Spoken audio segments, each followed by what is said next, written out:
Qaynona oyijonlarimiz bu o'sha sizni sevgan yoringizni dunyoga keltirgan ayol.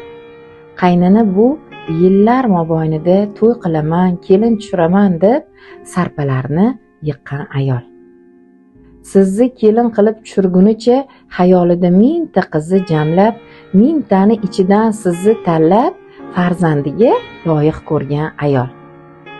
Eringiz uchun jonini ham berishga tayyor bo'lgan ayol. Qaynona sizni qancha urishsa ham, ishlaringizdan ayib topsa ham, farzandlaringizni sizdan da ortiqroq yaxshi ko'radigan ayol. Sal qo'polroq qilib aytganda, hayot fanidan dars berayotgan ayol. Ertaga eng namunali ayol ona bo'lishingiz uchun chin dildan harakat qilib xohlayotgan ayol. Endi o'ylab ko'ring, shuncha yaxshilik qilayotgan ayolni yomon ko'rishga haqqimiz bormi?